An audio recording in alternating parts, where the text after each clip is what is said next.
नमस्कार, मैं डॉक्टर शत्रुघ्न दांगी आप सबों का हमारे YouTube चैनल में स्वागत करता हूं। आज मैं आपको एक नए देश के दाई के बारे में बताऊंगा। आज का विषय है श्वेत भारत या व्हाइट इंडिया के दांगी। व्हाइट इंडिया अफगानिस्तान में है। यहाँ गोरे त्वचा के दांगी रहते थे। पारसी धर्म ग्रंथों के अवेस्ता नामक ग्रंथ में इसे आर्यों की मातृभूमि कही गई है। यह स्थल हेतुमंद, हेलमंद, हीरमंद, अरंगड आदि नामों से भी जाना जाता है। हेलमंद घाटी अफगानिस्तान की प्रमुख और सबसे लंबी बड़ी नदी का क्षेत्र है। पश्तो भाषा में लोग इसे हीरमंद दरिया या हलमंद दरिया कहते हैं, जो अफगानिस्तान और दक्षिणी पूर्वी ईरान के सिस्तान इलाके की सिंचाई के लिए अति महत्वपूर्ण मानी जाती है। यहाँ हिंदू और बौद्ध धर्म के मानने वाले ज़्यादा मात्रा में लोग निवास करते थे। उनमें दांगी प्रमुख थे और जिनकी त्वचा गोरे रंग की थी। यहाँ रहने वाले सभी प्रायः गोरे रंग ही के थे।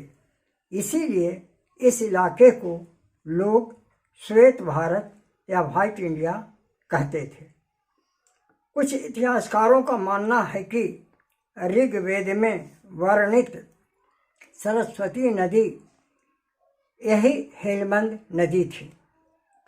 वर्तमान में दुनिया की प्रमुख मरुस्थलीय सिंचाई योजनाओं में यह एक है। इस क्षेत्र में आधुनिक सिंचाई प्रणाली बनाने की सबसे पहली पहल 1935 में की गई थी, जिसमें जापान सरकार ने द्वितीय विश्व युद्ध तक उन्हें सहायता प्रदान की थी।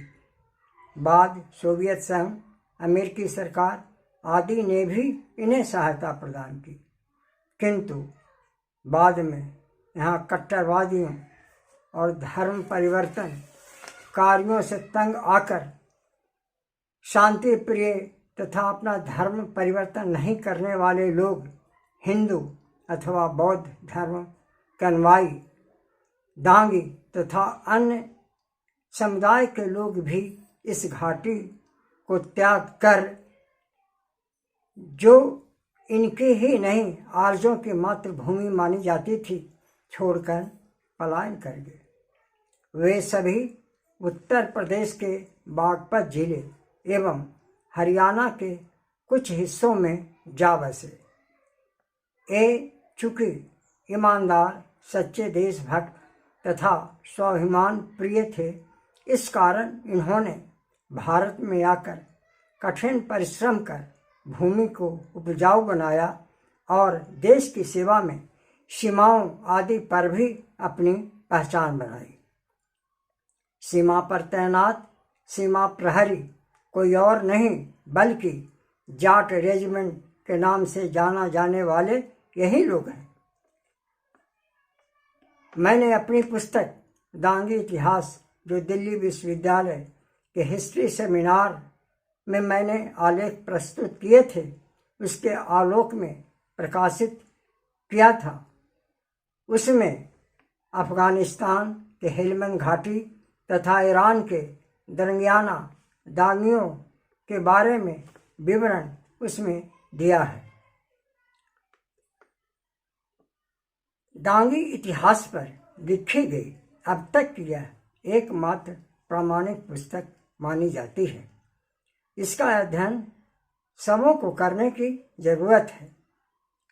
जो दांगी हेलमंद घाटी से आकर बागपत जिला में बसे, उनकी संख्या अब करीब 1000 घर की है, जो 16 खापों यानी पंचायतों में बंटे हैं। इनके प्रधान चौधरी कहे जाते हैं। 16 खापों के भी एक प्रधान होते हैं जो प्रधान कहे जाते हैं और जिनका एक बड़े समारोह में चयन कर उन्हें 16 खापों के चौधरी और उपस्थित दांगी बंधु सभी पगड़ी से सम्मानित करते हैं। पगड़ी समारोह बड़े पैमाने पर आयोजित होता है। उसमें करीब 10,000 से ज़्यादा लोग भाग लेते हैं और सभी एक साथ बैठकर भोजन करते हैं। इस बार समारोह में मुख्य मेहमान के रूप में हरियाणा के पूर्व लोकप्रिय मंत्री सह 4 बार से विधायक रहे श्री आनंद सिंह दांगी जी तथा बिहार से इतिहास मर्मज्ञ एवं पुरातत्ववेत्ता डॉक्टर शत्रुघ्न दांगी जी को आमंत्रित किया गया था। सबों में गजब का उत्साह और कुछ विशेष करने की जज्बा साफ झलकती है।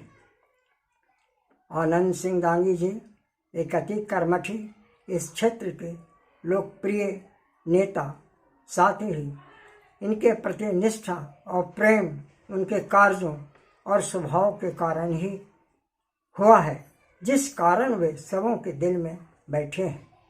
सभी खापों के लोग, चौधरीगण तथा सभी उन्हें सम्मान करते हैं। चट्टानी एकता और एक संगठन का ये जाट दांगियों का बेमिसाल भारत में उदाहरण है। ये चौधरी अपने खापों के मसलों को अपने ही स्तर से प्रायः निपटा देते हैं, यानी थाने या कचहरियों में जाने की जरूरत ही नहीं पड़ती। इस अवसर पर मेरे द्वारा दांगियों के इतिहास न केवल जो मात्र ये लोग 303 वर्ष पहले आए थे, वे अपने इतिहास को हजारों वर्षों के और भारत के अलावे दूसरे देशों में बसने वाले इतिहासों को जानकर बहुत ही प्रभावित हुए और सबों के दिल में यह बैठकर गए और ये प्रशंसा के लायक आज का समारोह हुआ। आज के एपिसोड में मात्र इतना ही। इस तरह के एपिसोड और जानकारी के लिए आप मेरा YouTube चैनल देखते रहिए, भारतीय दांगी इतिहास।